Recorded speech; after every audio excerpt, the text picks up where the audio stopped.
husband a resource. It's the camera on him.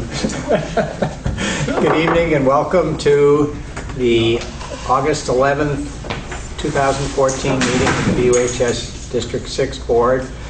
We had an early start tonight because we have a planning session and for the board, but prior to that we will start with item number 2 on the agenda, which is the emergency planning session. The session itself is not called because of an emergency, but it is regarding the emergency plan for the town. And I'll let Ron take it from here and introduce. We have several. Oh, first I would like to welcome Keith Lyman, BAM's principal, and Frank Rucker. Thank you. I'm not going to call him the replacement for Jim Kane. Frank is Frank, but the new business administrator. Great.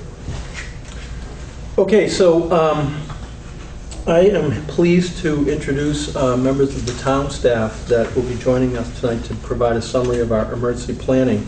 And one of the things that we'll say throughout this is the really great coordination between the school system and the town emergency planners. That, I think, has been crucial and critical in working on these details. So I'd like to introduce interim town manager Patrick Moreland.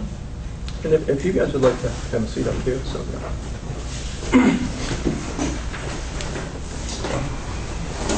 And we have police fire chief Mike Bukasi, assistant chief Peter Lynch, and Wayne Stiers is the dispatch supervisor for the town emergency management. So again, we have been really fortunate to work very closely with these folks, and so I think what we'd like to do is provide a summary of the plan, and then I have some materials that I'd like to add to that relate specifically to the schools, and then leave a little time for questions and answers. Well, thank you very much, Ron. I really want to appreciate you having us here this evening.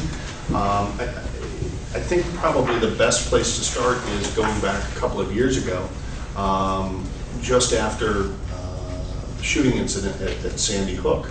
I know Barbara Sondag and Mike Bukasi and Pete Lynch, along with Police Chief Gene Wren and Captain Mike Fitzgerald and myself, sat down and began to talk about, good God, if something like that happened here, would we be prepared and would we know what to do? And I think in honest reflection, the answer was, well, we don't really know what we would do, and we don't exactly know.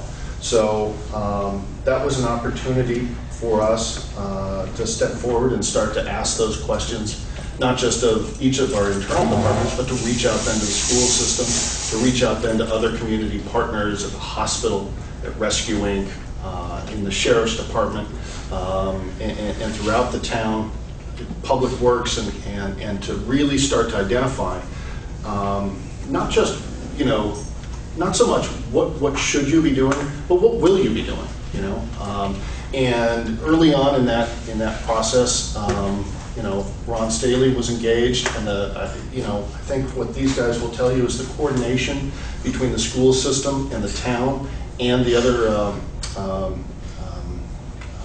agencies and responding agencies across town has been really profound. There was really deep and significant and meaningful buy-in, led by Ron, but going all the way down to even the building maintenance guys at each building, through the principals. I mean, it was just really impressive, the degree to which everybody was willing to participated meaningfully, and I think there's a profound improvement that has been made that this community can and should be proud of. But really that work has been done in large part by some of the staff represented here this evening: Mike Bukasi, Pete Lynch, Wayne Stiers. Mike Fitzgerald, unfortunately, wasn't able to be here with us tonight. As we all know, Gene Wren retired. But I'm going to turn it over to Mike and Pete and let them walk through a little bit about the plan and talk a little bit more about how it came about. But just want to thank you all for having us here this evening. I think the only thing that I would add to what Patrick said is that over 2 years ago, this process did start. It's been a lot of some intense discussions, But the man to my right here, Assistant Chief Lynch, truly has taken the lead in this project. It's been near and dear to his heart for 2 years. He's kept us all on track and kept the project moving forward. And I just think it's important for everybody to know that. And Wayne has been right by his side the whole time. Wayne's the secretary of the group. And he's done all of the computer work and all of our IT stuff for the program that actually builds this plan. So, but Pete's truly been the push in this project. Thank you, Chief. I have some summaries to hand out for you guys. I suspect you haven't seen them. This summary it's just what I said. It's a summary. It's an abbreviated version, just kind of a thumbnail of the plan itself. The plan itself is very lengthy, and as Chief Bacassi stated, has taken us almost 2 years to get to this point. And I will speak about a number of people this evening that were instrumental in this. And I'd like to welcome Mr. Lyman on board. And I met with him last week, and he assured me that the 100 pages of the document he'd have to memory by this evening. So at the end of the meeting, if you guys would like to quiz him, you're certainly welcome to. You got it. It's all there. As long as I'm looking at the computer screen. So, Town Manager Moreland spoke briefly about the history, and one thing that we realized as we started talking after the tragedy at Sandy Hook was that we were very, very good at responding as groups to small and mid-sized emergencies, that we could handle them very well within our own organizations. And we felt as though, as a group, town and school, we were pretty good at dealing with large-scale emergencies, mass casualty incidents. But fortunately, we haven't, in much respect, had opportunity, if you will, to test our abilities.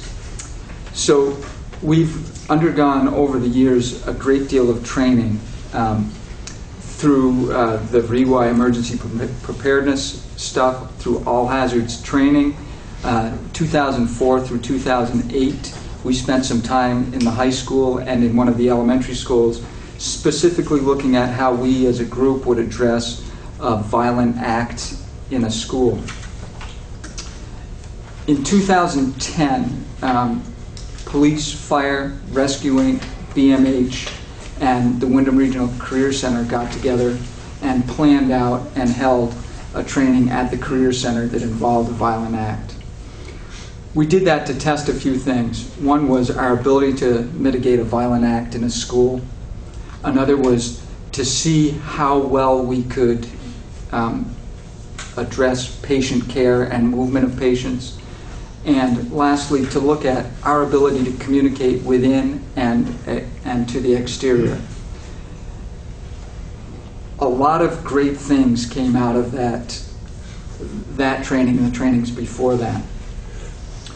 The group that has been tasked since December 14th of 2012 with putting together an emergency response plan for any crisis within a school in Brattleboro was tasked with a few things.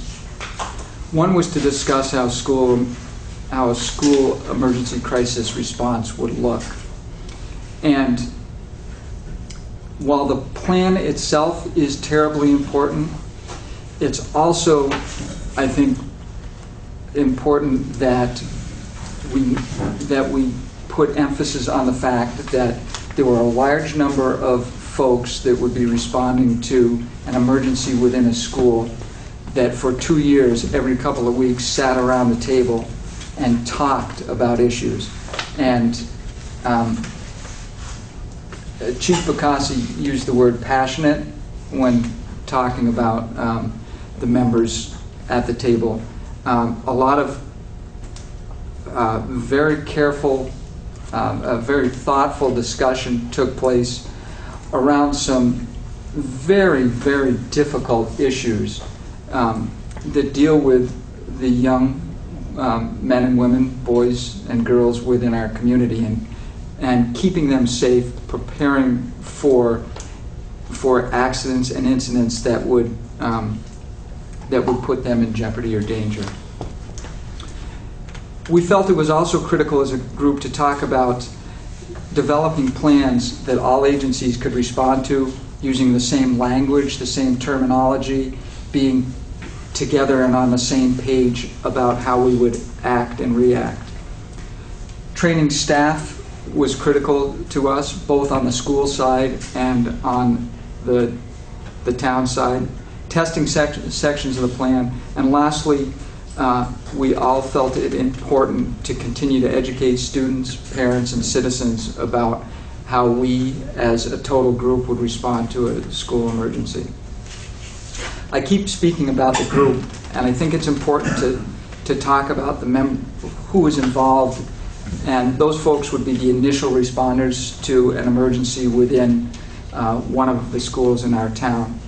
And those folks include the town manager's office, and I can't say enough about the work that Dr. Staley has done in putting helping to put this document together and allowing folks to come to the table. And in his office, Gary Parzak and Kate Margaitis have been instrumental in being part of the planning process. And of course, Jesse Hall has been on board right along. Along with the Wyndham Southeast Supervisory Union, Brattleboro Union High School, the middle school, the Career Center, folks from Academy, Green Street, Oak Grove, and Early Education have all played a huge role in helping to get us closer to where we need to be to respond. On the town side, I mentioned the town manager, who is also the emergency management director. He shares that responsibility with Chief Bacassi. Police Chief Rinn, who transitioned into the interim Police Chief Fitzgerald, have both been on board since the beginning. Chief Bacassi, Steve Barrett, and Hannah O'Connell from the Public Works Department. Wayne Stiers. Wayne is, and the chief hit it on the head when he said Wayne has really been instrumental. I never thought of you, I think of you more as the technical aspect of our plan. He's the man that spends a lot of time outside of meetings helping to develop things on the computer that are necessary, mapping issues and coordination with agencies. Wayne has largely been responsible for that type of stuff. And you often don't get to see Wayne. Probably all of you have heard Wayne on the radio quite a bit, but it's good to have a face that's attached to a name, and here's the face of Wayne. Not pretty. Rescuing. Get a close-up. Chief Hazelton, and now, and before him, Mark Considine, were committed to the committee, and from Brattleboro Memorial Hospital, Brian Richardson and Bruce Pollock from the Red Cross have all sat at the table since 2012, or the beginning of 13. So the purpose of the plan itself, the large plan, is to define the actions and the roles of each agency that's initially going to respond to an emergency.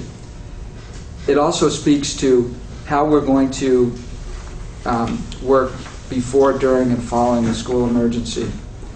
One of the things that made this planning process extremely difficult is there was no template for us to follow. We couldn't simply go to the state or the federal folks or get online and look for how to handle a school emergency that did what we wanted. Brattleboro is not unique necessarily. There just simply was no template available. Now, we would be remiss if we didn't say we begged, borrowed, and stole any sort of paperwork from other communities. We spent a lot of times either going to trainings or reading after-action reports from emergencies in schools all across our nation. And the plan that we have come up with goes one step further in the fact that it takes us to a point where we reunify children and their parents. And a lot of plans specifically may not that there aren't plans that do that, but a lot of the plans don't take it that far. Roles and responsibilities. It was, when I talked about the core group, I talked about response for the initial wave of responders. We are very cognizant of the fact that as responders, we don't have the staff available, both on the school side and the town side, to handle a very big emergency. We will have to rely on state, local, federal agencies, our mutual aid systems to help us to have enough personnel available to handle an emergency. So while the plan outlines a small group of folks in one section, and it also talks to how are we going to involve other agencies? What are the responsibilities of other agencies? And who will the fire department call when they need more help? Who will the police department call when they need more help? Things that we haven't discussed before, which was, I guess I'm going to use the word refreshing, and I'm not certain that that's the right word, for me is how can we involve people that aren't emergency responders directly, either inside or outside of the school system, that have very good understanding of our community and the school. How can we get those people involved in a way that will help us to get to where we want to be in a school emergency? One thing we do recognize is that we need to speak the same terminology, the same language, and we need to have a structure built for command and control that would be appropriate in a very large emergency that can grow with the emergency. And so we've put into place, we have adopted in the town of Brattleboro the National Incident Command System. And within our plan, everybody falls in certain sections of the nationally recognized incident command system, so that when somebody from Greenfield or Keene or White River arrive on the scene, they'll already understand how they will fit in place as part of the incident command system. And that's very important.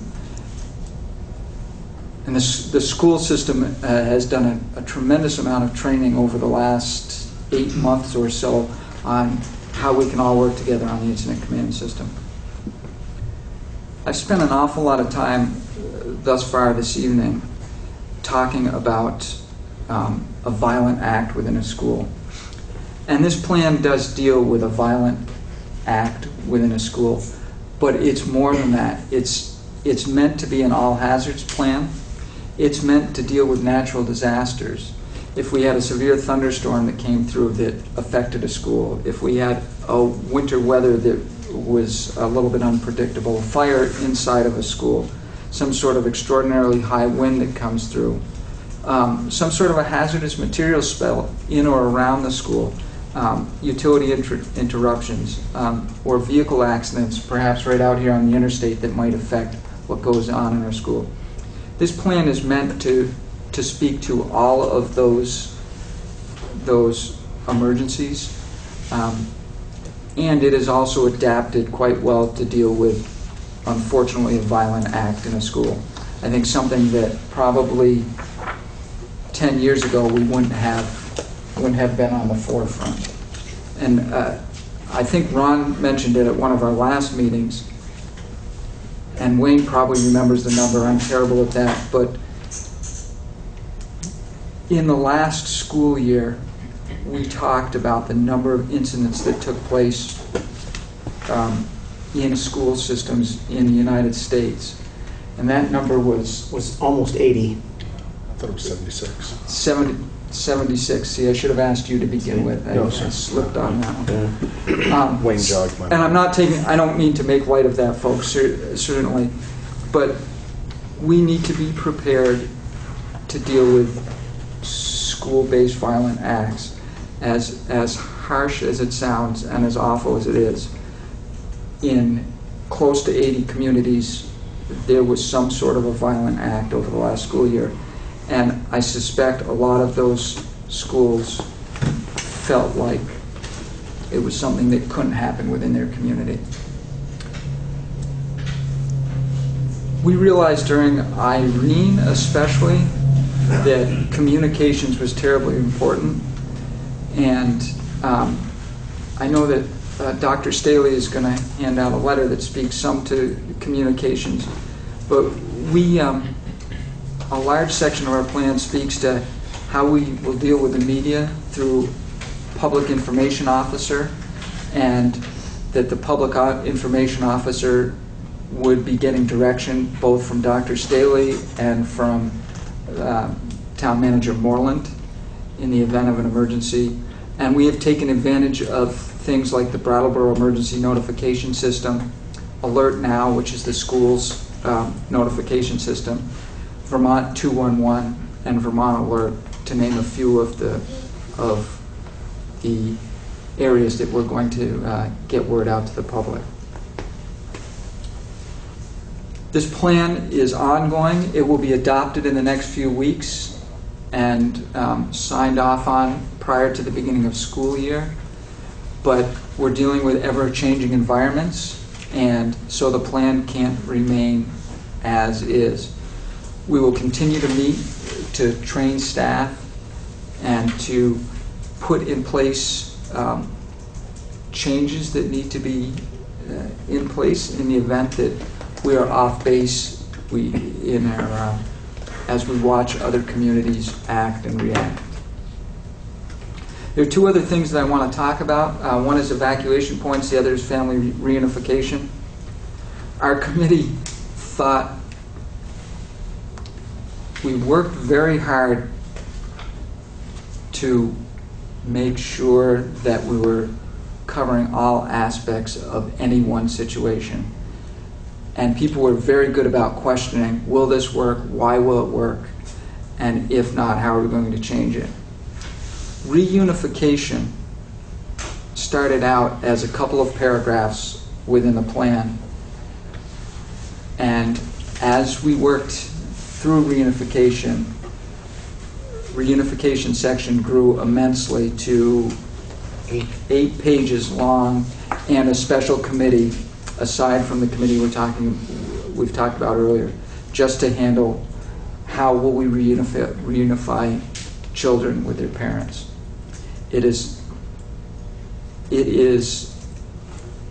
was enlightening for us to find out how much work was going to be put into safely bringing children and parents back together. So we have a section on evacuation points and transportation, which is where can we immediately move children to away from the school that will be on a temporary basis safe, and then family reunification, which are sites designated away from all of our schools that parents can go to meet with their children and to find out more information about the status of their children. I tried to pack a whole lot of stuff into just a very short period to give you a thumbnail. I'm sure after you read the summary you may have more questions. I'd like to turn it back to Ron Staley, and happy to answer any questions that you folks might have. I'm going to distribute a letter that principals will be putting in their handbooks or getting to parents at the beginning of the school year. I'll wait till they get around.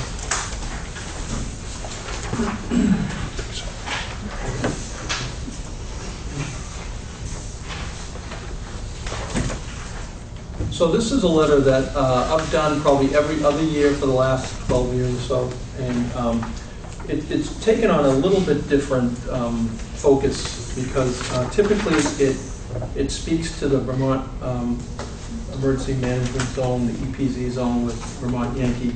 But quite frankly, when we do any trainings around Vermont Yankee drills, we think of it in the school system, and I know the town does, as a all hazard emergency. So we've had really the benefit of ongoing training and planning even before Sandy Hook or some of these other incidents. You know, we had an incident off 91 in 2004 or 5 where the high school had to be evacuated. We had a CO leak at Putney Central where the students had to be locked down in the school but in a separate situation. The Putney paper mill problems that they had in town caused that school to be relocated to Landmark College to emergency.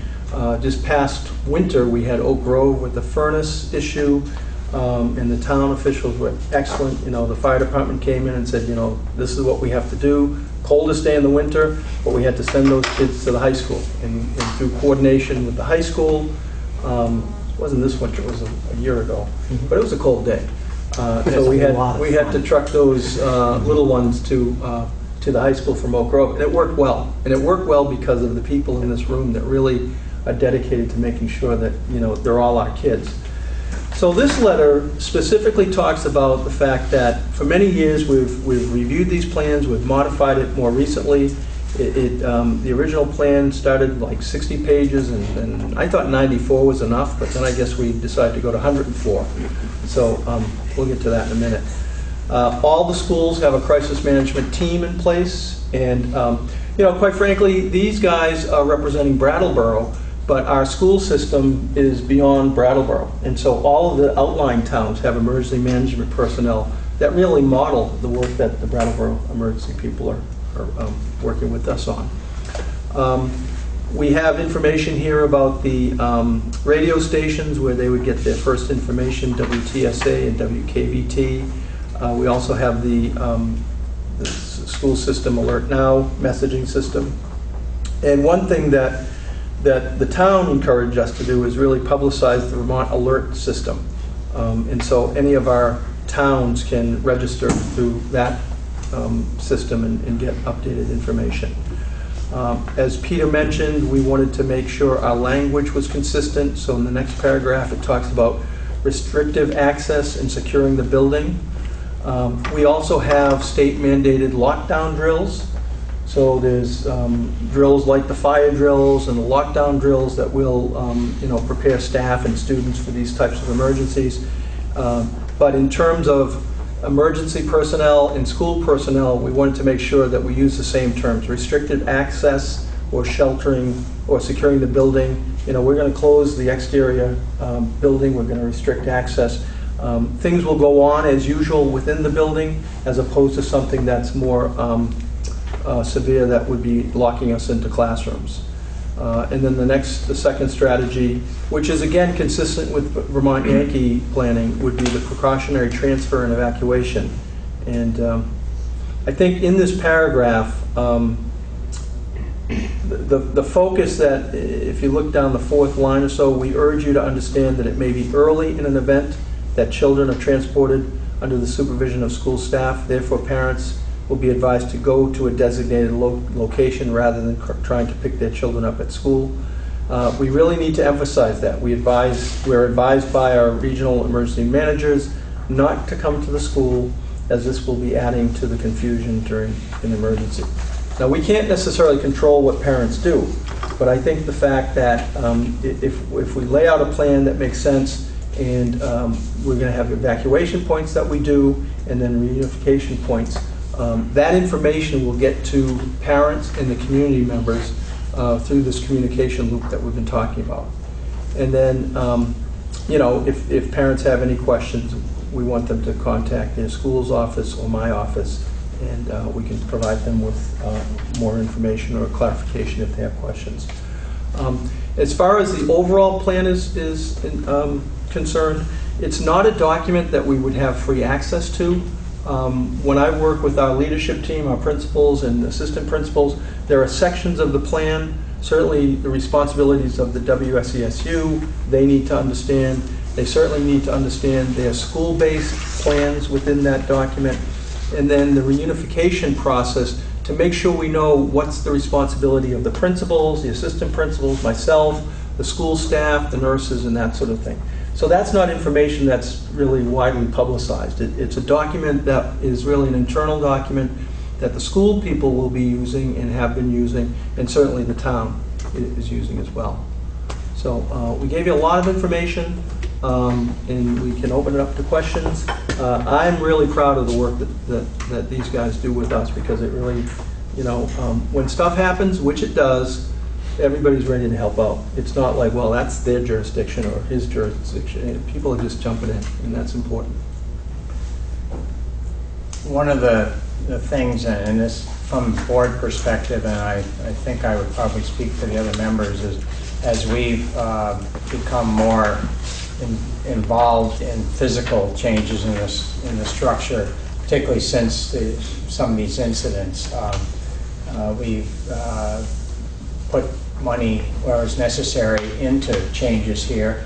During the major reconstruction, there were a lot of things that were changed, I think, with an eye towards the security for the violent incident type of thing. And we have had requests over a period of time for modifications, windows, you know, various things like that. And maybe the administration would comment on this too. Are we in pretty good shape now from a standpoint of what we can realistically do for physically with the structure for safety, and maybe in the opinion of the police and fire departments too? I think we're better than we were 5 years ago. I think, you know, we're looking at continuing improvements. You know, we still have some spots. You know, we're trying to balance access to the building and setting a welcoming tone for the building with safety and security, and so that's always on our mind. So a lot of the things we do are unobtrusive. You know, for example, we've changed the way you enter the front door of the high school. We've put a remote door opener on a fire door to allow access, to kind of create another area to delay an intruder that would come in. We've glassed in Karen Martell's area, you know, so it's like a bank teller's window now, to kind of, you know, enhance security in that way. We just talked, Keith and I just spent some time with some architects a few weeks ago talking about some changes at BAMS. And those, you know, we'll see those again this year at some point. So I think we're in good shape, but I think we're always looking for ways to kind of continue to enhance our. We've had people from the state police and the Homeland Security, the federal people, come through our schools and give us some advice in terms of areas to really focus on, and that's been helpful. Well, I think it's helpful for the board, and as we get into ensuing budgets and so forth, that it is still an important area that we will continue to have to make some modifications, and the board has always been pretty supportive of that, and I think they will continue to be. And we appreciate how deep a subject this is for you folks in particular that are the point people for it, and that we need to support it and support it within the community, not only with funding but with our moral support for what's going on. Because if it happened 80 other places, God forbid it happens here, but we want to have the best response we can.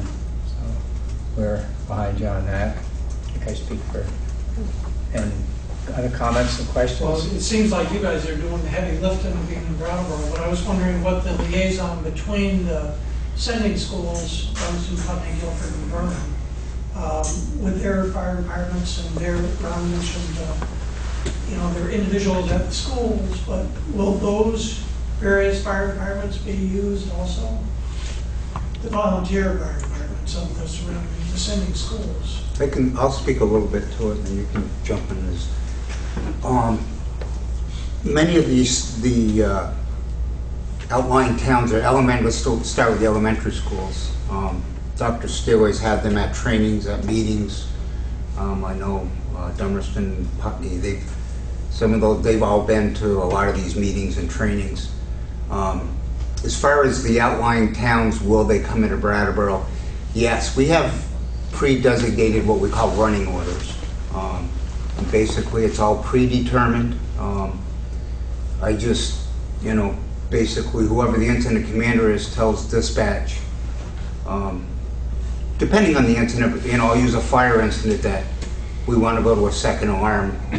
And it's all pre-designated what towns come in to Brattleboro and what towns cover our fire stations.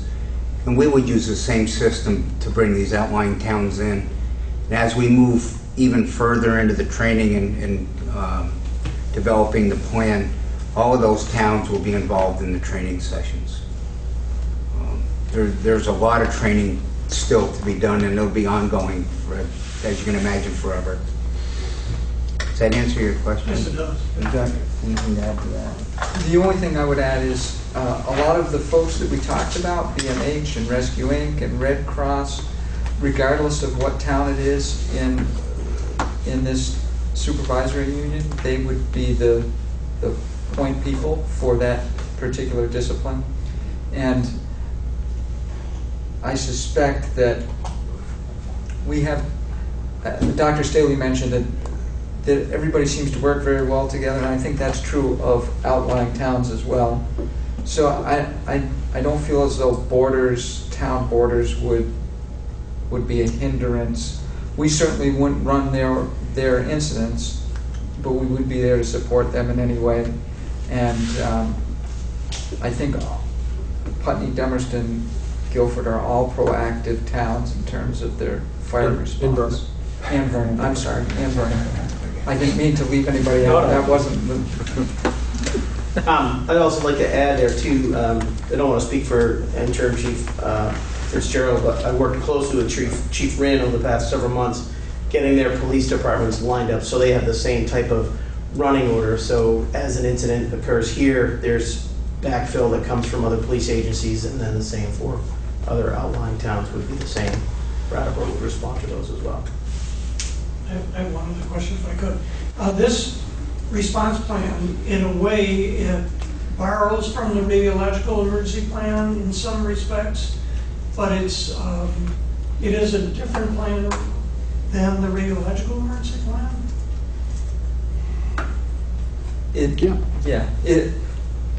In the annex, we certainly refer to pieces that would be the same in terms of a radiological event.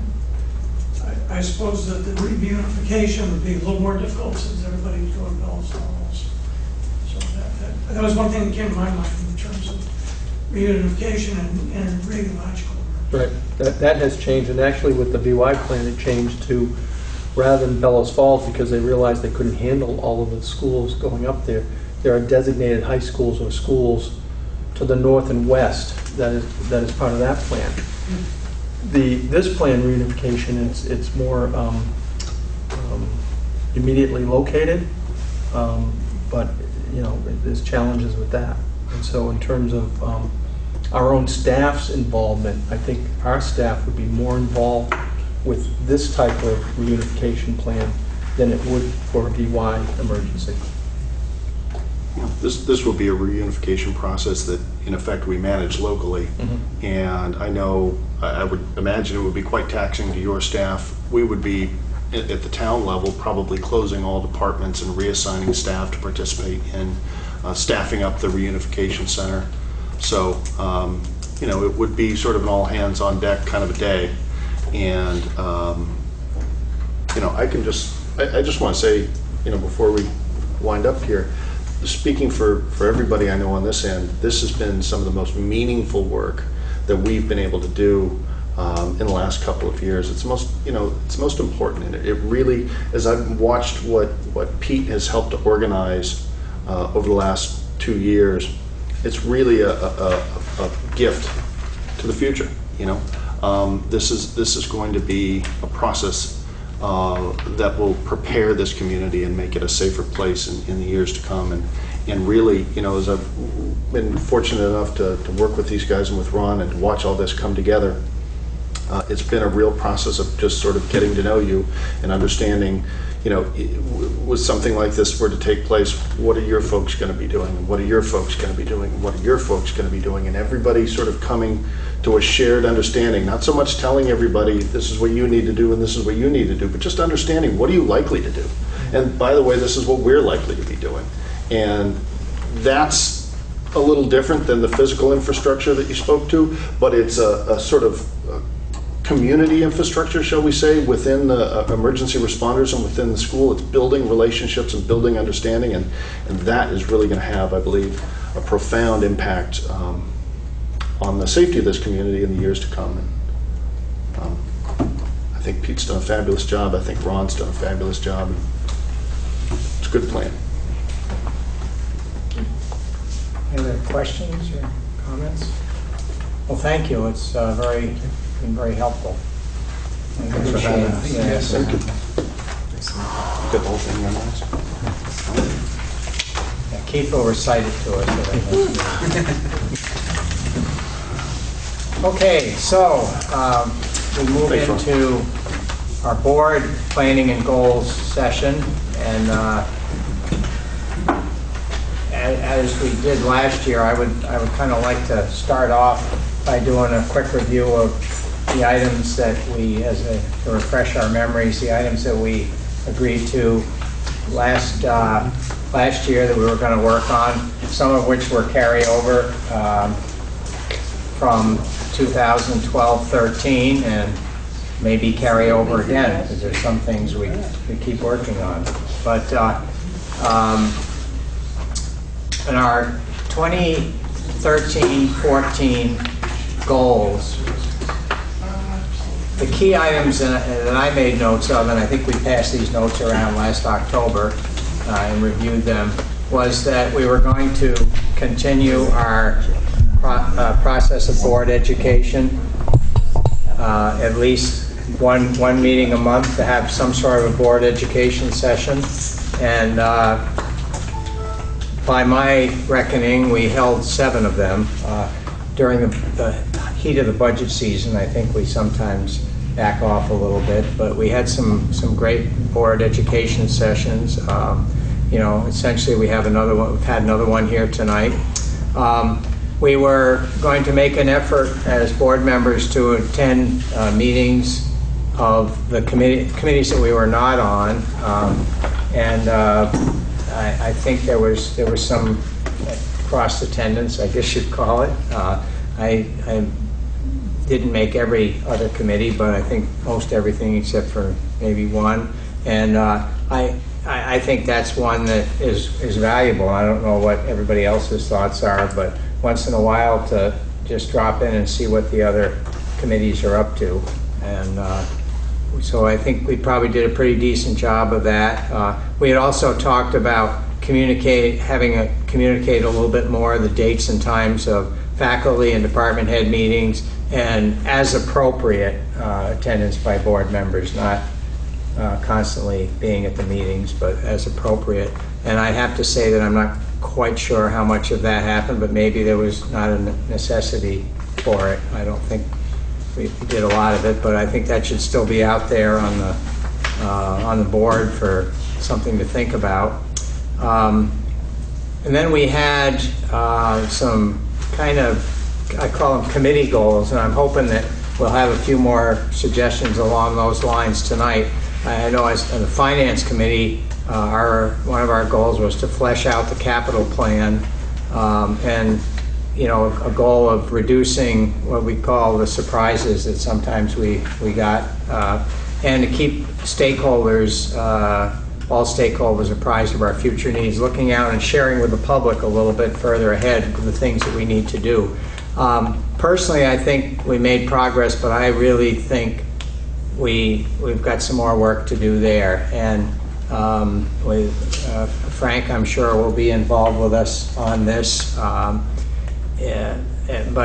I think it's good work, and I think we do need to continue to refine it and move it out a little further into the future. And one of the things we have scheduled coming up, our next finance meeting, is an actual walk around with administrators and Robert Clark. And try to take a look at some of these things. Not only the things we've already approved, see what's happened with them and the completion that's happened over the summer, but okay, what else do you see coming up? And then trying to organize it in a fashion that we can bite off chunks reasonably, and not have a whole huge number pile up on us one year when we get into budgeting and suddenly we've got to spend a lot that we don't have. So I think that goal was partially met, and I would certainly let committee chairman speak to these, but I know that,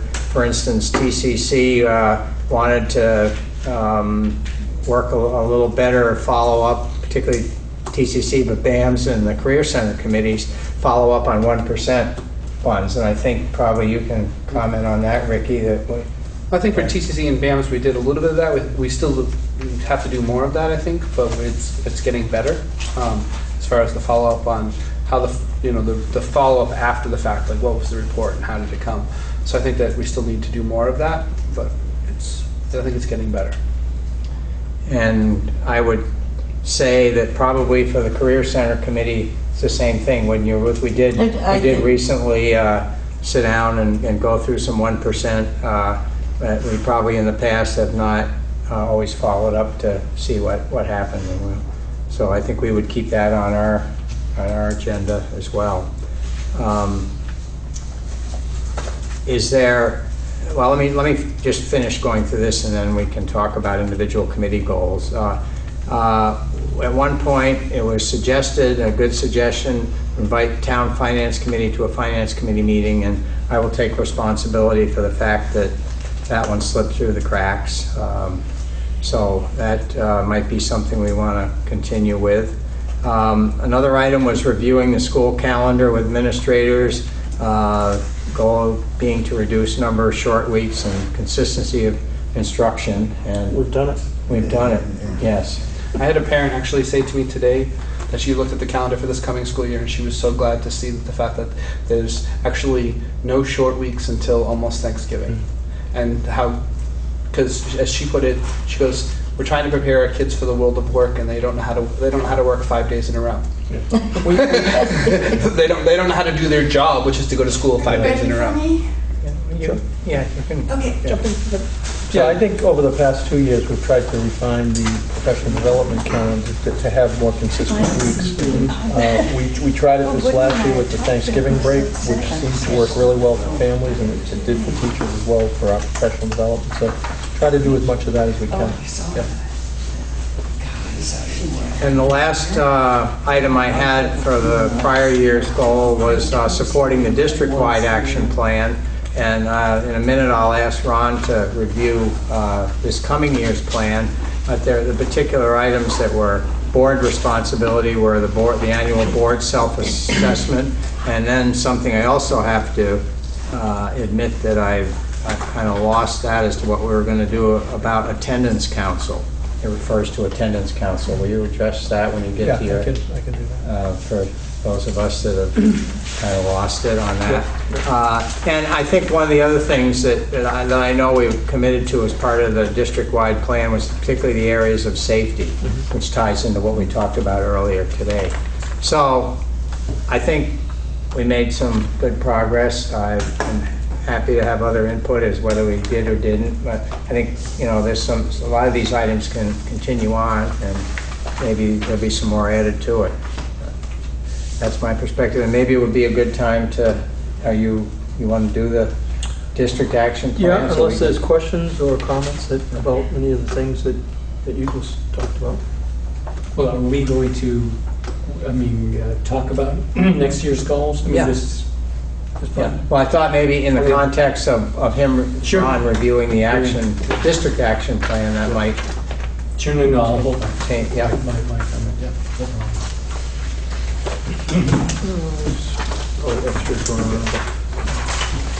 So I thought what we could do is, this is a pretty detailed document, so I'm definitely not going to go through it point by point because we'd be here for 2 weeks, and these people would kill me. I got it memorized. along with you guys too. But just to provide a context, I thought it would be important to give you kind of the overall supervisory union district action plan, which I try to share with you every year. And this will actually be updated from our recent administrative retreat that we just had last week. But as you can see, the mission, WSESU mission to provide a safe, inclusive, supportive environment where all students grow academically, socially, emotionally, and a challenge to reach their potential as local and global community members. There's been a lot of thought that's gone into that mission statement, and we looked at individual school mission statements to make sure that they're consistent with that broader approach. We use this to really guide our school-based action plans, our administrative team goals, and our individual teacher professional goals and teacher professional development plans. So this is kind of like a guide for us, and there's basically 3 goals in here. And I'm going to state those goals and go through a few action steps. But if you see the way it's set up, you have the needs identified with data, and you have target goals, and then we have a lot of action steps. And our challenge is always to prioritize our action steps, because this document gets bigger and bigger and bigger. And so we constantly start thinking about, so what do we need to weed out? What can we kind of set aside? We don't want to lose the points, but we just can't make it the focus that we had in the past. So the first goal there, safe and healthy schools. All students will have access to equal educational opportunities in a safe, healthy, and respectful environment. What we heard earlier with the town emergency officials, they work with us very closely to help us achieve that. But things like school climate. So if you look at the SMART goal number 2, increase student perception of safety to 100%. Our students feel 96 to 98% very safe environment. And so we always want 100% as a goal. But as we track climate surveys from year to year, we've seen progressively some nice increases in those types of questions. Every year we do 2nd through 8th grade, and the high school has done high school climate surveys as part of their accreditation process, and then I think more recently as a follow-up to that. So now we're getting 3 years worth of data from the high school as well, and it's very encouraging. One of the action steps that I think, just as an example to give you, is 3A in the middle section, action steps. School leadership teams will facilitate a process of examination of school climate surveys by staff and students. So we share it with staffs, but we want counselors, teachers, principals to be working with students around those results as well, because that's really where we get the insight in terms of, okay, so how are they thinking about things, and then starting to think about changing some practices. The middle school leadership retreat that Keith was I was really pleased that he was able to be part of that a week ago, Sunday and Monday, with 85 middle schoolers, many from BAMS, really looking at the climate surveys, looking at some of the social competency work, social skill development that we've focused on, and worked directly with students with those results. And I thought it was a great 2 days with a follow-up day in January. So that's just an example of that type of work. Also on the top of that page under the goal, you'll see lettering in numbers IB04 and IB05. We are now part of the federal requirements through the state to be part of the school improvement planning called the Green Mountain Star Initiative. And the nice thing about this plan is those goals, those requirements fit really nicely into our 3 goals. So some of it doesn't make a lot of sense, but if you see that type of addition there, it's what we're saying is, okay, so these requirements from the state and federal government really tie into our broad overall goals. Just if you go to page 2, I'm actually trying to find, so like number 8 in the middle of the action steps. School attendance council develop action plans, increase attendance, student engagement, schools, assessing truancy, tardiness, that sort of work. So we're refining that one because we have had a very active attendance council where representatives from the high school, middle school, career center, and all the elementary schools. And so we're working with DCF, the state agencies, HCRS, and youth services, and actually the police department as well, and our own sheriff's department school resource officer. But that's something that we do monthly and work on strategies to increase school attendance. And at some point, maybe we can go into specifics as kind of a board education on something like that. If you go to page 3, the second goal for student learning, all students will show annual progress in meeting the Vermont standards. Again, this is a big focus of our work. We're shifting from the kneecap assessment to the Common Core, so that's been probably at least a 2-year process that we've been working on with teachers for professional development. And so number 2A in the middle column, action plans related to data teams.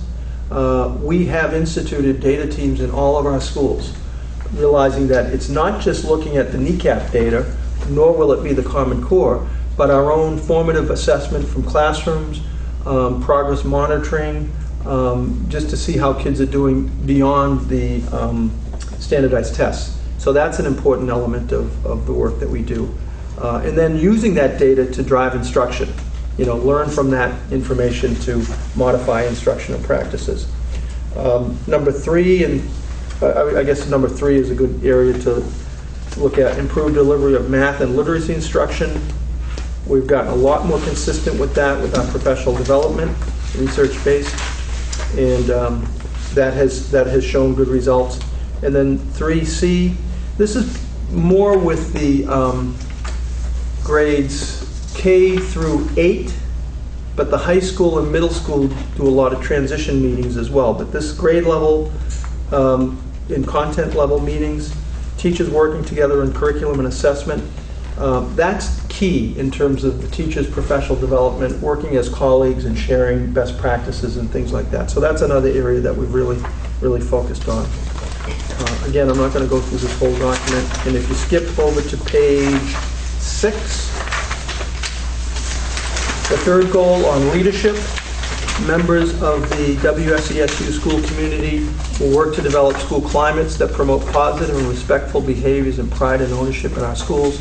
And I really believe in this, that from our school boards to our principals to our teachers, teacher leaders, and our students, we are really fortunate in this district to have a really positive and respectful climate in our schools. Now that doesn't mean that we don't have issues. We do. But generally, it's how we promote leadership and how we think about creating a good, safe climate for our schools is very important to us. And the thing that I focus on, the board obviously is involved with leadership in terms of working with the administration, thinking about roles and responsibilities. Bob mentioned the VSBA self-assessment survey. That's a really good way to kind of see how you're working as a board along with the administration. But this 1B in the middle, increase student opportunities to be involved in student leadership and school engagement. That to me is one of the most crucial elements of leadership. And so when we work with students and talk with students and plan with them, we talk about student leadership opportunities, and it's great to see them step up to that. Another one that we've been focusing on quite a bit is 3B, further down in that chart. We have developed the parent climate survey that complements the student survey. And so now we're just starting to track information related to that. There's other information in this section that will probably apply to different goals. We're adding more work on supervision and evaluation and some standards there. Mentoring with not only teachers but administrators and that sort of thing.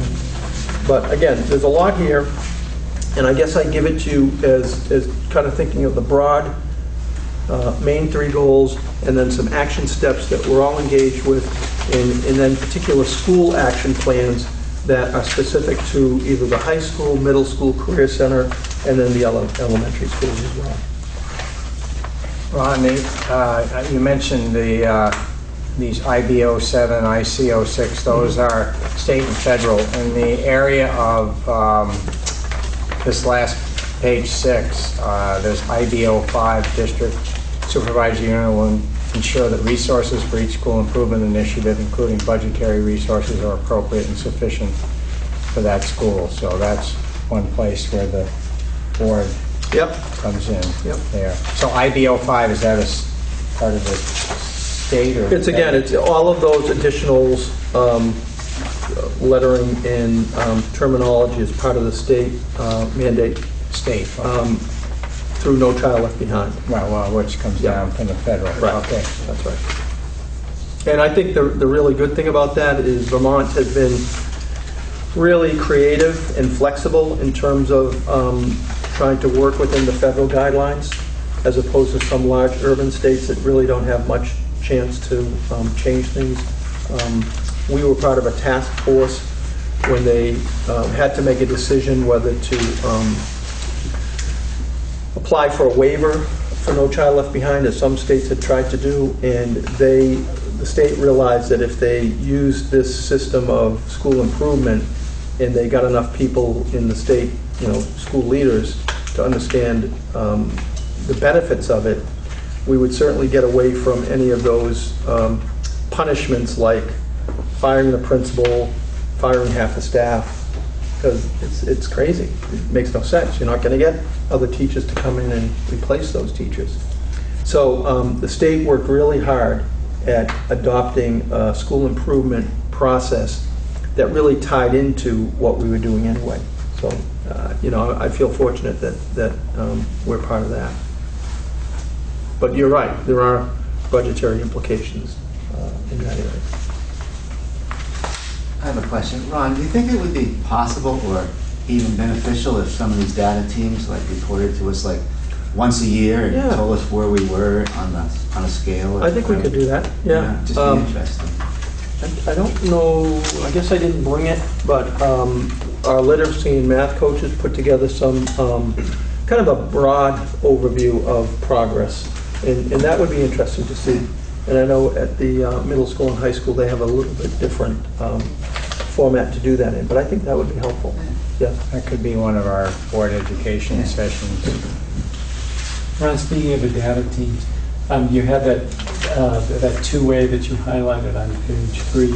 When the teams meet at least monthly to examine multiple sources of data, and to support the teachers in doing that, what is available that changes monthly, and then what do the teams do with that to help school? Yeah, more at the elementary level, they'll have the Ames Web progress monitoring information, and they'll have classroom teacher formative assessments, and they'll kind of look at that, and we look at it in 3 tiers: tier 1, tier 2, and 3. The tier 1 kids needing the most intervention, and kind of tracking those kids to see if they've made some progress, and the top tier students to make sure that they have enrichment activities that really keep them motivated. So I think that work is done more at the elementary level. At the high school, it's through department heads. Yeah, we do it a couple of ways. One thing we've started to do the past couple of years is fluency work with 9th graders, and we track them at the beginning and the end of 9th grade to kind of see how they progress, to kind of look at that. But throughout the year, each department has a formative assessment system they have in place that they use. One thing that we've tried to do as a department head, as a department head group, and it's been uneven, is we've tried to actually take a look at, say, the Algebra 1 formative assessment, and then other departments can kind of, for example, one thing we found when we did that is that the science department could support the math department by using a language for graphing that was common between the 2 departments. So we try to find ways to use the data in between departments. It's tougher because high school is so siloed into content, but we're trying to find ways to... No, I like the idea of that. And part of it, my question was the monthly part. Yeah. I mean, it makes more sense with the elementary school, but I don't know if at the high school that you're not tracking quite that. I mean, Right. You're not assessing quite as much in this in-depth as the elementary schools. Okay. Yeah, I would say that focuses more K, even pre-K to grade 8. Right.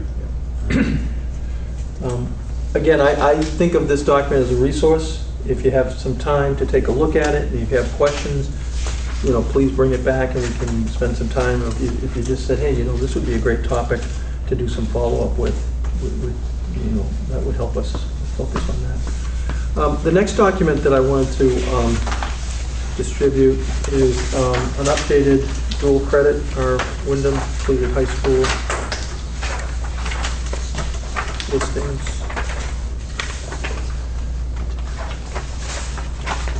And, I've tried to update you on this along with Steve and Michael Burnett, every 6 months or so, and I think as we go into the new school year, I think it's important to see how this program has evolved. And, you might remember about 5 years, we had 5 courses. And so now going into the new year, we have 42 classes. 42 classes. And you can see the college partners on the first column to the right. And then you see the location that most of these courses are being held at BUHS or the Career Center. There's one course at Landmark College, there's one at CCV. But for the most part, students will be taking those dual credit courses with their high school and Career Center instructors that have been certified essentially as adjunct instructors for those colleges.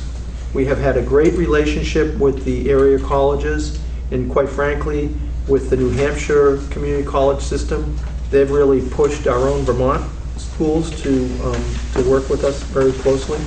And so we've started to group them in these pathways: liberal studies and social justice pathway, business pathway, STEM is really evolving. I know Steve and Michael have talked to you about the biomedical programming and some of that future work, health and human services, and then the arts and communication pathway. Again, I just want to highlight a few things. On the inside page, we talk about the guiding principles. We are still able to maintain a cost of $100 for a 3-credit course. We have over 300 students taking these classes. And we're able to do this because the state has a voucher system, and quite frankly, they used our program as a pilot. And so students can get 2 free courses their junior and senior year. Now that's going to end in another year. But I think the fact that we've been able to develop a budget incrementally at BUHS 6 that supports the tuition and scholarships will allow us to continue that cost for a 3-credit course, which at CCV would cost you $650. At UVM, it would cost you $1,800.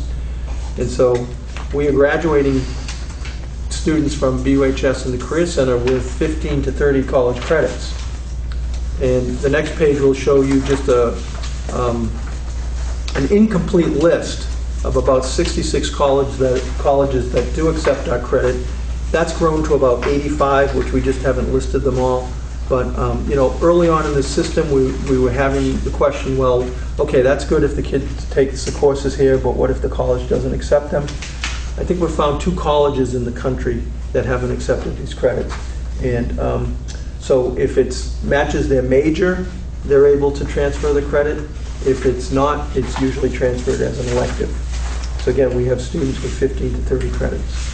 How do we get this list? I mean, how do we know when somebody? We track it from the students that graduate, and they let us know. The guidance department will track the students and get information back. Oh, they'll actually contact. They actually contact our students, and they let us know. They let us know that these courses did transfer.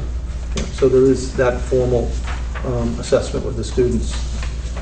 And then the last 2 pages, I think it's really great. I mean, when we started this with the 5 courses, there were, it was 47% of the kids that were either first generation, in other words, they were the first students in their families to go on to college, or from low economic backgrounds. This past year, 2012-13, the previous year, that rose to 53%, and just this past year it's been tracked at 57%. So the notion that kids are getting this jump start, they're getting the confidence of doing well, they're getting course credit that's transferable, and it really is hitting the students that we want it to affect, the kids that wouldn't necessarily see themselves as college-bound students. And they're getting some background in high school, they're getting confidence, and they're going on getting transfer credit. And it's saving their families a lot of money, and it's getting them into school. And, you know, in Vermont, we have a high placement rate to college, but we have a dismal graduation rate in college. It's less than 50%. And I think through dual credit programming, I know we'll see a higher percentage of our kids, and I think through the state we'll see that as well. And then the last chart, just in terms of the diversity and how students describe themselves, we see that the general population for students of color at PUHS and the Career Center is about 11%, and a higher percentage, 14% of students of color are accessing these programs. So that's, again, another benefit that I see, that these students are able to access these classes. So again, a lot of work has gone into it. Steve and Mike, the counselors, Tom Yan, who's one of our point people for this program, really excellent work. And so just wanted to give you an update on that. And as we talk more, I'll throw in some other things, but time for me to be quiet. Questions and comments for Ron on this particular? How does this benefit the college? Why do they buy into this? It could be as simple as CCV knows that if kids take classes here with us, they're bound to transfer into CCV. But I think just in general, like Marlboro College is great. They've decided that, okay, we'll offer a couple courses here, and then they'll work out their schedule to have our students drive up to Marlboro the last block of the day to be able to take the courses there. And they work their college course schedule around ours. Part of it's just the community partnership approach. I don't think they're expecting a lot of our students to go to Marlboro College, but we do have a fair percentage that do. And I think if they feel like if more students can be exposed to their programs there, they're more inclined to think, hey, that's a really good option. SIT, it's a graduate school. So our students from high school are not going to be going to SIT, but they do an awful lot of work with us as a community partner. And some of our teachers are coming from the graduate program. They have interns at SIT that work in our schools. So it's a benefit to them that they have a collaboration with us. For a variety of reasons. VTC now being downtown and their campus at Familari, that they felt like it makes sense to get some of our students engaged in the program and then go to their main campus. I had that same question because I have a son who's going to a university that hardly anybody's even heard of around here, and they've probably never heard of Vermont. And he's getting, he had two of his courses, one at CCV Anthropology and one here at BUHS, and they took him without any question. And you might think, well, that's two less courses they're going to sell to me tuition-wise, but no hesitation. That's exactly what I was thinking. I mean, Yeah. if you could cut off a semester. And, I mean, they're not expecting a lot of Brattleboro kids to go to Edinburgh University. The average for school completion now is 5 years, because many kids have to take remedial courses before they get into the regular program. They have to take the remedial math and writing or literacy. And it shows that if kids are taking those courses and not getting credit, they're paying the same amount of money, more of those kids will drop out of school. And so maybe the concept that they're going to have kids ready to learn, they've got some credit, and they're going right into their full program, and they're probably going to graduate from those schools as opposed to drop out in the first semester. Well, that's what I was going to say. The sort of is started with the AP, and I think colleges are looking for kids that are motivated, and this is an opportunity to take 42 courses that are really preparing for college. So I think that it makes the student more attractive for the college. And it's really good thing. And we really support, appreciate your support as a board that we've been able to incrementally increase the budget. It's not a lot of money when you think about your overall budget, but it allows this program to succeed. Yeah, and I've seen in another context at a presentation a few years ago, mainly focusing on women students, just the excitement and the lack of confidence at the beginning of not being sort of college ready or college material, and just the excitement and the enthusiasm, and then the raising of the goals, but they're definitely going to do that. And it's pretty exciting, great stuff. So whether the schools are doing it, to raise their revenues, or just being good citizens, sort of like in our emergency planning session of just, we're Vermonters, we're people, and we just help people out. It's great. It's really good. And it's a good model for the kids to, as they grow up and they see sort of generosity and broad-mindedness, that maybe they'll be more inclined that way too. Thank you, Ron. Well, I want to open it up a little bit more now, but there's one point as we look towards next year. One goal that we are going to be required to have is the new open meeting law compliance, which I think in the past we've done most of pretty well, but that'll be something that we'll be paying attention to, that we're in compliance with Barb's help, of course. And along those lines, we want to make sure that when there is a committee meeting, we get at least some basic notes to Barb within at this point it stands within 5 days of a committee meeting. And they need not be everything that's said at the meeting, but just the basic topics and any decisions that were made. But those of us that are chairing committees, we need to work on that. So that's one goal I kind of have, is to try to do better and follow along on that. We should talk about ideas, things you may have thought of that we should be working on. I'd like to see each committee, have an item or two, and then administrators in terms of what they would like to see from us, and we may or may not do. Any thoughts for the overall group, or would the committee? Let's see, who we got for committee chairs here? Just I'm TCC and BAM. So. Yeah, policy is not here. I can come up with a couple of ideas for them. TCC and BAMS, is there any particular things that your group has been working on? Anybody on those committees? And Ricky, kick in. BAMS is going well. We met with Keith and everything's going smoothly, and we did the 1%, and we're going to redo the 1%. Yeah, I think the continuing the 1% goal from last year is going to be a big one for both TCC and BAMS.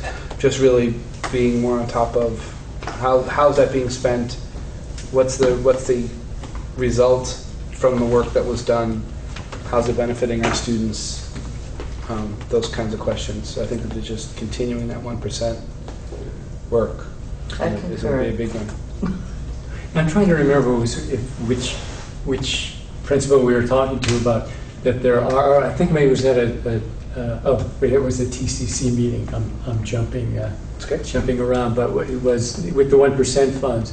Is that there are reports that are turned into everyone who gets 1%, that the appropriate committee, BAMS or TCC, gets to see it just for a follow-up. I mean, we do occasionally have presentations made, which are great, but just to sort of see what it is, and if something piques our interest, then we can maybe ask for board education on something. But at least I'd like to see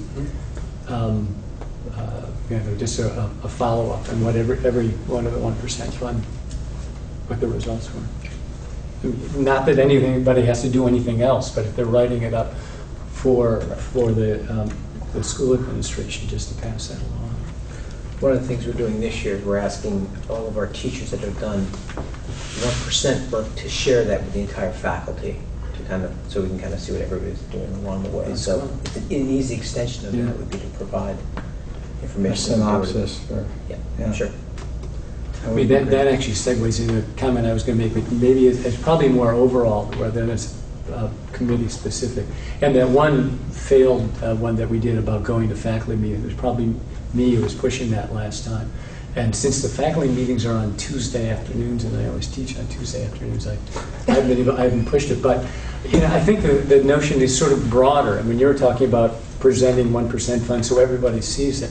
One thing that I think that we could work on at all levels is better communication with all the different constituencies. I mean, we've got the the camera here, but I don't know how many people watch it and that sort of thing. But just reaching out to the faculty, to parents, to students, and I know we're going to be looking at, through the policy committee, the dress code, and I think that'll bring in community. But there have been a lot of times where either running into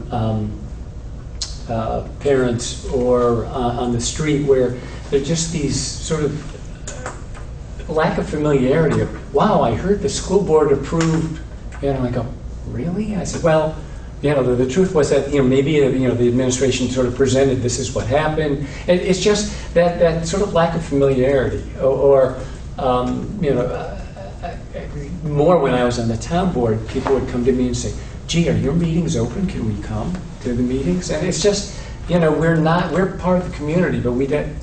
Somehow, if we can do that through meetings, through going through things, through inviting more people, and maybe it's my years on the town board where teachers and students were before the board, and we were more in the schools, that we just got so much more exposure to teachers and the students, and inviting students here. I don't know. Maybe I'm wrong, but I find that maybe high school students might be a little more cynical than elementary school. I don't know high school. I don't know high school. I don't know. But so it's not the same things of inviting this club or that club to do. I mean, the student council comes in. But if any opportunity comes up where we either invite us to things or invite students, teachers, parents, specifically reach out to parents on issues, I think that would just sort of demysticize, whatever the word is, who we are and what we do, and just increase the communication. So that was my idea for for those attending faculty meetings. And as I ramble on, it's the quality of communication, not the volume, and I have a lot of volume. Anyway, so I don't know how to communicate too much. goals. So that's the the target and the action steps. I'm not sure what those would be exactly. And I think that's what I was striving for with that suggestion last year. Other thoughts and ideas? I have a couple, but I don't want to dominate the discussion. It's everybody's part. One thing I would like to see about the 1% is down the road, did we get the desired result from whatever the project was?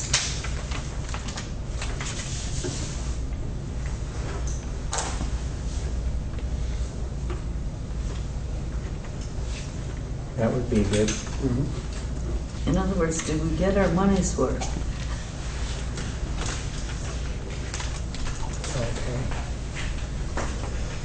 Okay. Anything else from other board members? I'm going to kick in a couple of points here. But, yes? I'm not the one supposed to talk, but I would love if you would explain what 1% means, because I know you talked about it a lot tonight, and just maybe explain. Okay. You give a Sure. explanation 1% it's a designated amount of money that is set aside in each budget cycle, and that money can be used by teachers at schools throughout the supervisory union to fund curriculum work, to fund other professional development work. For example, this summer we have a group of our math teachers working on a 1% project to improve math instruction. So different groups within the school can apply for that. It's vetted by a subset of the board, and then that money is, as they do the work in the summer, they're paid at a per diem rate. So it's all part of the budget, too, way back in the beginning. Right. It's built in, right. And it got its name because it used to be that it was 1% of the teacher's salary, payroll. Yeah. But it's not that much anymore. So it's like the 3/4% fund. Right. Okay. Well, I have a couple of things, and Russ touched on at least one of them, and others have. As I mentioned before, I think that as a finance committee, we need to continue to work on that capital plan, keep an eye on a lot of things that are changing in this world, including solar energy, our heating plant, which is now, I keep harping on that, but it's been in operation for over 10 years. So we have to start thinking, okay, what are we going to incur there? Hopefully the sale of our Wilson's Woods property, and those types of things. I think Russ mentioned the dress code policy. That, to me, is the number one goal and job for the policy committee. I certainly hope we can get that resolved, and I know you're doing some internal work on that, feedback from students and staff and so forth. Some of us have received feedback over the summer. I've received more feedback on this than probably everything else I've ever been talked to put together. Not that it's every day, but there's definitely and feedback from former students, current students, staff, public. So that'll be an interesting one for the finance committee, policy committee. The Career Center committee, supporting the Southern Region SREB effort, I think, is important. Southern Regional Education Board. Yes.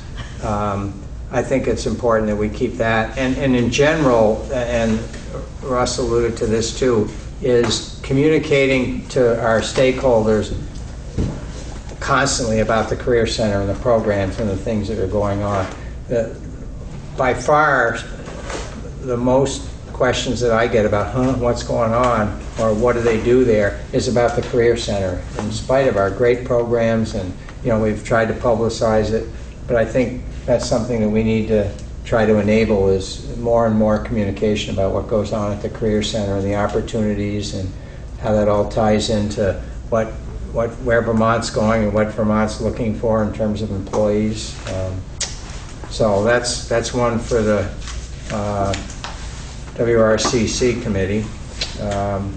I did have a question, and you don't have to answer this right now, but when we talk about leadership a little bit, student leadership, student council, we used to have represented student council members, and it kind of... And they're uneven, not through any fault of their own, but, for example, this year, as we know, Lachlan was one of the heads, and he was pulled away a lot for his state board duties. Yeah. The other members were active in 3 sports, and so it's tough to get them here on a Monday night, but we're going to try that again this year. So. It hasn't been that you've decided that... No, it's just they've been really busy. Yeah. So. Well, I know they probably don't always care to sit through our entire... But it is an opportunity for them to work on their leadership and public skills and show us up how they handle themselves in public. Let's see here. Open meeting law compliance, we're going to work on that. I think we talked about that. Board education ideas. We've kind of generally done those as an idea has come up. One of the things that was mentioned tonight was the data teams reporting to the board. Are there other ideas that anybody has, particularly for board education, or we'll just go along and see what areas come up of interest, or rotating around to the 3 administrators? Steve? I'd like to offer to the board that for one board meeting that we set up an opportunity for you to take the sample Smarter Balanced Assessment exam.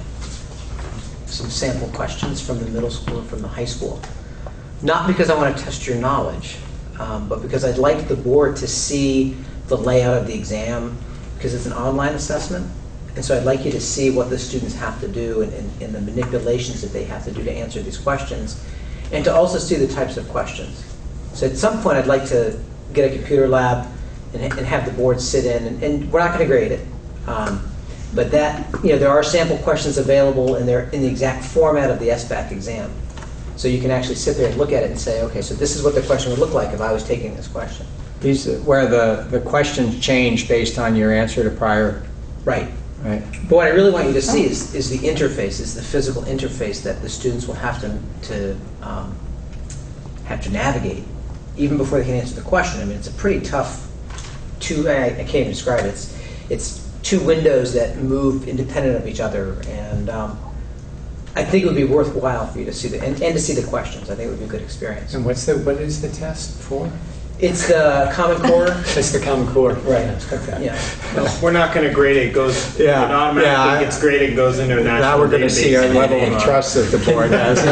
Can they vote past degrees? Or? What did you call this, Steve? It's called the Smarter, well, the group that makes it is called the Smarter Balanced Assessment Consortium. That's back. So. I just wonder what you see. Yeah, I think that'd be interesting. Thank you. Yeah.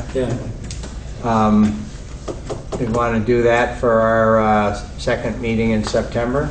I mean, we need to know ahead so we can not party all night the night before. But I'm not going to tell you if you're doing math or English language arts or if you're doing high school or middle school.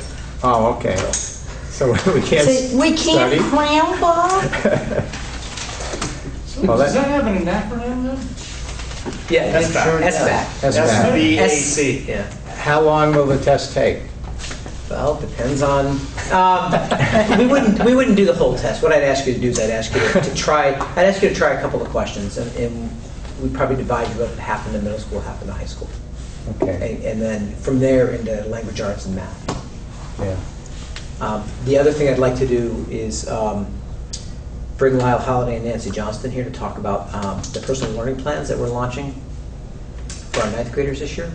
I think that's going to be something we're going to do for all of our students. I think it would be good to see what that's going to look like. This is the personal learning plan. I was going to mention that's one that keeps coming up. Right. And that's a state or a federal mandate? That's a state. Yeah. It's a good idea, too. I mean, it's a really good idea. How do personal learning plans differ from IEPs? Because every student will have a personal learning plan. Yeah, but that wasn't my question. My question was, how do they differ from an IEP? So an IEP is done in accordance with the federal regulations for a student who's been identified for special education services. A PLP is going to be a partnership between a student, a parent, and hopefully the teachers, but especially the advisor. And so what the student's going to do is we're committed to having it be an online process. So the student will work with their parent, with their advisor to develop their personal learning plan. And then periodically throughout their time at high school, they'll revisit that plan, assess how they're doing, what courses do they need to meet certain aspects of the plan. It's kind of a way to help students kind of shape what they're going to do after high school and to get a sense of what they need to do. It's also going to be a place where we can store test data for students so they can see it, so they can go back and say, oh, how did I do on my 8th grade NECAP exam, for their own use. Eventually, we hope it's going to store letters of recommendation.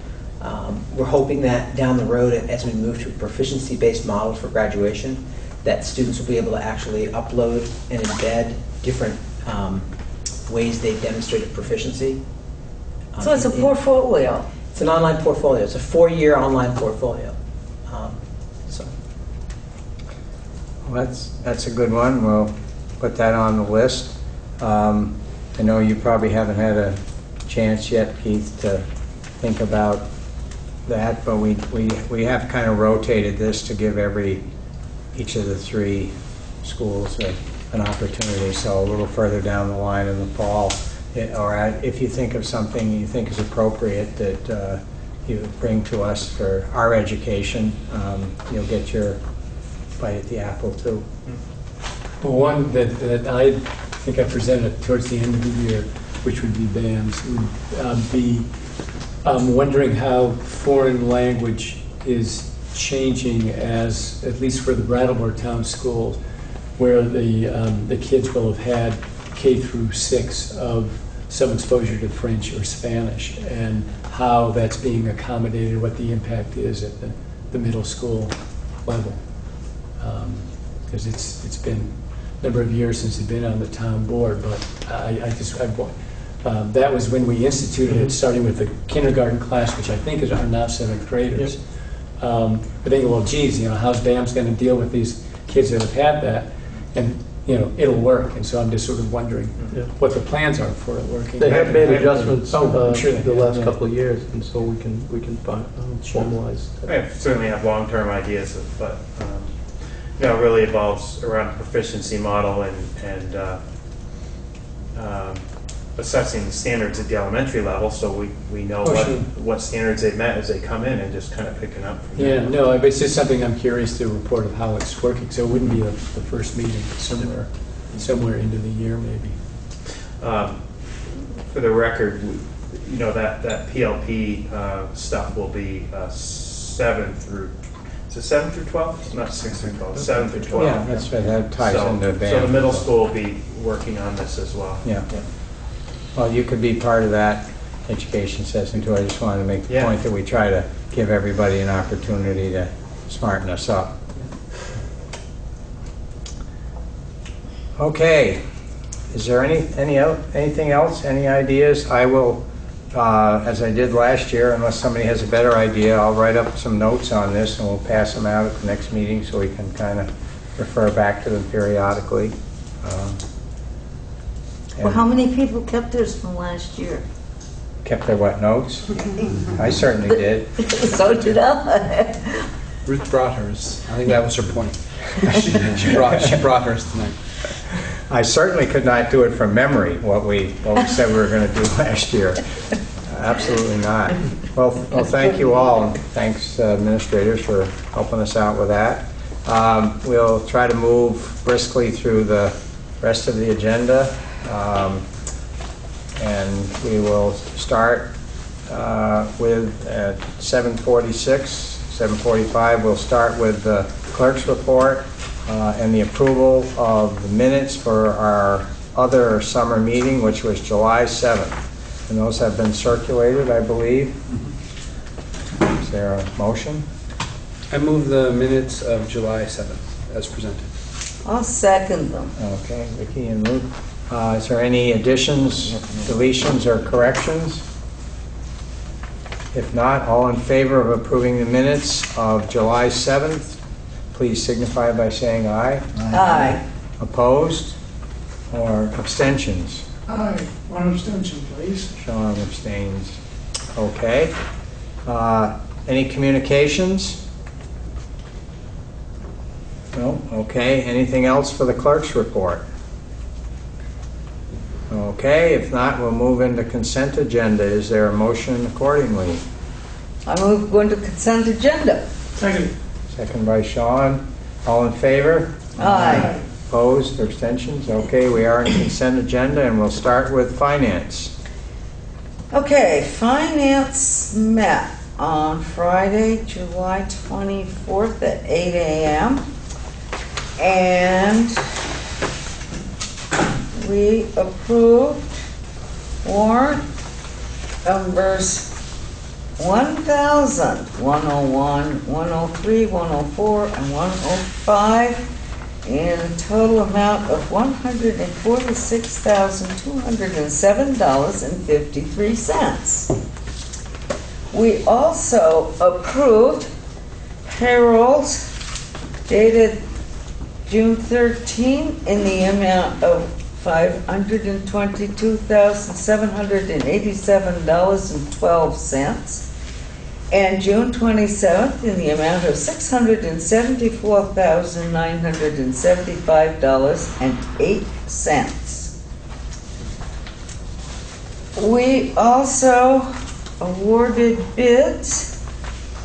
We awarded a bid for a purchase of a 14-passenger bus for the Career Center to Don Brown Bus Sales in the amount of $45,995. And we awarded a bid for a Chromebook purchase in the amount of $47,000. And a phone system purchase was awarded to Mountain Telecom in the amount of $140,000. And we also awarded copier bid to Canon Solutions of America for $34,405. But the Chromebook, is that out of Google or is it out of a PC distributor or?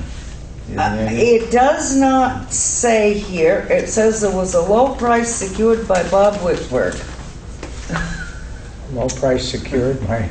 That's what it says, right on the official paper. I believe it was through Staples Business Advantage was ultimately the low price. Okay. I didn't say that on paper, so.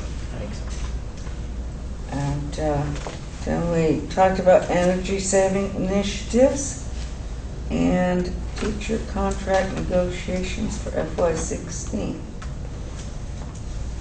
Did we do anything else, Mr. Woodworth? Or I thought that was quite a lot. Mr. Rucker, who wrote up some great notes.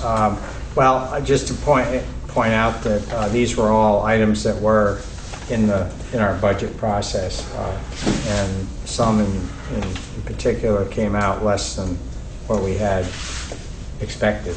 So there's nothing in there that was an unexpected or a new thing that wasn't covered in the budget. So just time to let contracts out and get the work done. And I actually saw all the Chromebooks. The UPS truck parks in front of my store, and I was waiting to get something out of it, and I saw the entire back of the truck was full of these bags that each had about 5 or 6 boxes in them. They're just piled from floor to ceiling. And I said, "What's all that?" He said, "Oh, it's the Chromebooks for the high school." So I saw them before you did. I almost wept when I saw them. It was quite an impressive pile of stuff. Okay, anything else on finance? We Now, will meet my notes here said that we were going to meet on Monday, the 4th of August. Did you meet? Because if you did, I missed it. Our next meeting is the 27th? Yep, and at that point we will have a walk around the facility. Oh, yes. At 8 a.m., I believe. And where are you going to meet, just in case other We would people would like to join in? So it's front lobby. Front lobby, probably. Yeah, meet right at the front gate. Yep, okay. Will there be warrants to review for that meeting, or? There probably should be. Yeah, I can send some. We'll have to find a place to sit and attend to that for a few minutes. Okay. And that meeting Front might steps are always possibly go a little bit longer than some of our other meetings, but I think it's timely. I know I haven't really, I've been in and out of the place a lot, but not to really take a look around at some of the projects we approved and things that got done over the summer and what we might be looking at. I have a question for you, Bob. Those ones that Ruth just referred to, the bus Chromebooks and the telecom and the copiers, that was on the capital plan, wasn't it? Yeah. So you had referred to the capital plan earlier? Right, yeah, right. That was, as we did our budget, that was under, well, a couple of them might have been under operations and maintenance, not on The bus, the Chromebooks, and the phone were under a capital lease. Yeah. So those are intended to be financed over multiple years. And the copier is just part of a ongoing contract, yeah. Contract. Yeah. Yep. Which was also budgeted for. And actually, that was one of the ones that came out less than Substantially what we less anticipated. than current year. Yep. Some good work by the business administrator to get those numbers down. Okay, anything else for finance?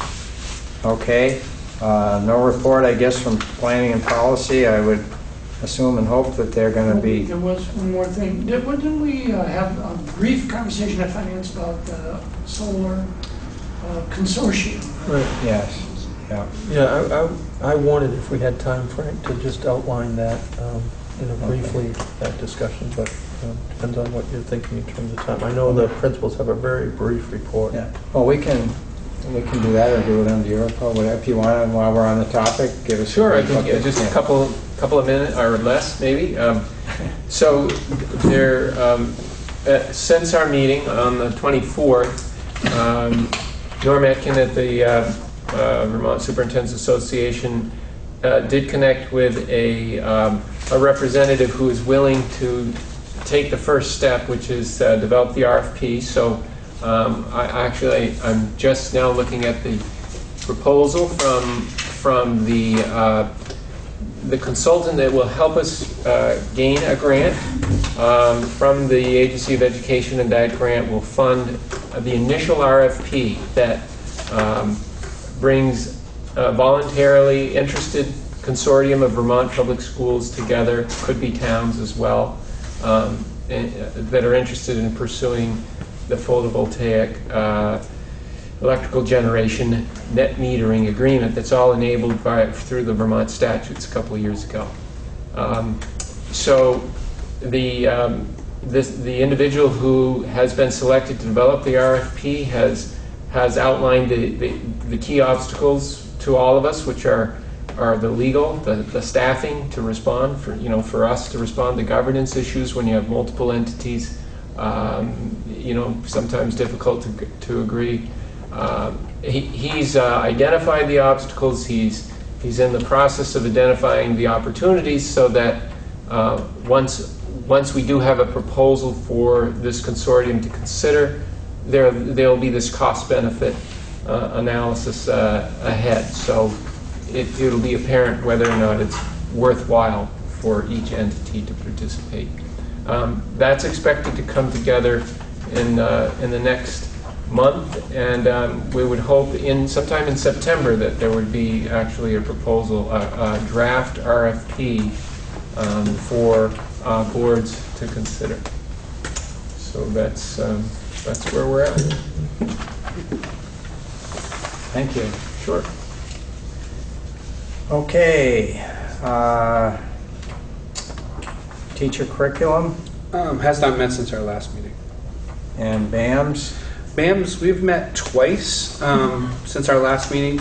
We met once on July 25th, and we approved the hiring of Amity DeAngelis for the BEAMS coordinator and Kimberly Godwin as the tech education person.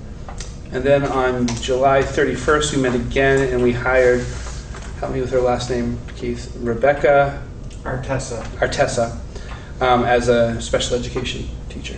I have a little, I prepared it for my report, but it's just a summary of all the changes at BAM, so be happy, I'll share any copies for everyone. That's great, thank you. Just as a reference, because it's a page long. So we've met twice since our last meeting, just to handle hiring situations. Okay. And that's it. WRCC, that meeting was before our last board meeting, wasn't it? Yeah, that was June 30th. Yeah. Or something like that. No, so we have not met. Any other committees have met? No? The SU Finance Committee met on the 30th, and did we end up being the one to spearhead the hiring of the consultant? Yes, to be the fiscal agent. Yeah. Right. So the SU Finance Committee authorized sort of us to be the pass-through to lead to get that consultant who's doing this work. And Frank didn't talk a lot about it, and I won't either, but this solar project is potentially really big. It was 23 megawatts. It was a huge amount for the state with dispersed sites and reducing our electrical costs significantly. If I could just add that, the initial group that expressed an interest, there was 18 districts, and that was the equivalent of the 23 megawatt project if it went forward. And the idea was that rather than what is typical in the state of a 10% discount through net metering, the experience with a larger consortium just to the south of us has been 30 to 40% discount. And that's what this larger group is forming to attempt to achieve. And our electric bill is somewhere in the $288,000 That's right. a year. Yeah, so that would be, $70,000, $80,000 potential savings. So we could be doing well by doing good, or doing good by doing well, whatever it is. But it's a pretty exciting possibility. And Academy School is going ahead with something already, but at a smaller scale. And then we talked some about wood pellets versus wood chips. But anyway, and because there's some funding opportunities there that different schools are looking at. But I guess the BUHS, we're good with the chips. We're good with the chips. We are good with the chips. And then, did we post our minutes? Because I know we were talking about getting our minutes posted for the open meeting law. I don't know if that went through or not. Was it you or Amy? No, it wasn't me. It was Amy. We'll check that out. Yeah. We will be doing that, the open meeting law. That's it. Okay, administrative reports. I like how Keith slid his in. It's nice. He's learning. Well, you know what's helpful about this is it says who left and who replaced them, because that way I can think a little bit more about the position. Oh yeah, that's so-and-so, and here's who replaced them. Well, why don't we go ahead with Keith, throw you right into the fire. So a couple quick things. I get the staff changes. We did this leadership retreat, and it was a really great time. And Ron and his crew, it was really rewarding to go. I met a lot of students and families, and the first day there's a dinner at the end with all the families come with the kids, and it's just a really nice time to. It wasn't only BAMS, of course. It was all the other surrounding towns, Vernon and Dummerston, etc. And so there was a lot of people packed in there, and it was enjoyable. But BAMS in particular, we worked on. We got time with our own groups, and Becca Polk and Kelly. I can't recall her. Juno. Kelly Juno helped kind of facilitate. The BAM stuff, and I just got to observe. But they asked the kids in small groups, what big issues do you think influence social divisions in your schools? And they came up with a nice list, and I just put it into a Wordle, and it's just mixed up words, and it highlights the most common words. And they're just the things that kids are thinking about as issues, differences, relationships, money, belief systems, hobbies, all those things. And then we developed action steps that they can take at BAMS as leadership, students in leadership, and help make changes and make awareness to this stuff. So it was a nice activity to do. And if anything, it gets those kids who participated more aware of those things and talking positively about how to, improve the school. So, anyway, the one challenge we have is getting somebody in the middle school as a staff member interested in taking on that work, an adult who can help really facilitate the work with the kids. Some of the teaching teams are getting together. We've got 2 weeks left till school, so they're planning like potlucks and getting all our welcome back letters out and all that stuff. The 1% work's finishing up. Teams are submitting notes, and it's really nice work. First, we did the emergency planning you learned about. We got AYP releases are coming out, and not a single school in the state made AYP unless they were part of the pilot for the SBAC. So we'll be getting notices out about that at some point. Parents and stuff. So that's it. Thank you, Mr. Perrin. So it's been quiet, sort of. We did finish summer school last week. We had 12 students, rising 9th graders and rising 10th graders. And as we did last year, they spent 5 weeks doing some math, doing some English. Bob Simeon from the construction trades program came and they actually collectively built a shed, which was kind of a nice project to see them working on. They built it, delivered it, so that was kind of an exciting thing. Along the way, they visited several businesses, and several businesses came to visit us. GS, the hospital. We had a visit from Top Tier Bakery from, I don't know her married name, but Brittany Christensen, I think is her married name, from Top Tier. She came and talked to the kids about what it's like to start a business. So it was great for our kids to get that experience of seeing why they're in high school. We visited UMass, Keene State, Southern Vermont College. We went up to Norwich and VTC for an extra long day, and the students didn't talk much about it until the very end, and then they said it was a great program and they had a great time. So it was good to see that. As we always do every year, we have a lot of renovations and repairs going on right now. If you get a chance, walk either to the BAM's bus loop entrance or the high school bus loop entrance, and you can see the new flooring that's down. Hopefully that flooring is going to hold up a little bit longer. It's got built-in grates to kind of help us keep the floors in better shape for a while. The painting of the auto shop is going on. It's not done yet, but it's getting close. That process has been going on for several weeks. The biomedical classroom is just about done. We're really excited for that. Along that, Dan Braden and Michelle Hood, science teachers, both went to a Project Lead the Way conference for 2 weeks to learn how to teach a Project Lead the Way style course. They both came back very excited about what they're going to be doing this fall with Project Lead the Way. So we're excited to see how biomedical rolls out at BUHS this year. As Woody talked about, the one-to-one project is ready to roll. We have the computers. We're firing them up, making sure they work. We are going to do a special parent meeting for parents of 9th graders on September 2nd. And rather than distribute the Chromebooks to the students, we're going to ask the students and their parents to come to a meeting on the 2nd. And then we'll go over policies and procedures, and then we'll give the parent and the student the Chromebook. We've checked in with several other schools in the state, and when they've distributed the Chromebooks in this way, they've found there's better care given to them and lower loss. So we're excited for that. Football practice started today. All the other sports will be starting real soon as well, so we're excited to see students coming back into the building. The new phone system went live last week.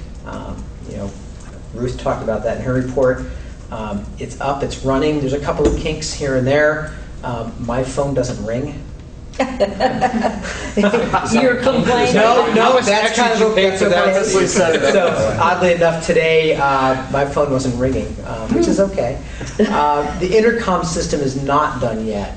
We found out that we have to go with Valley Communications to do that because there's a piece of equipment that we need to accomplish our main goal, which was to have one message that would go to all of the schools.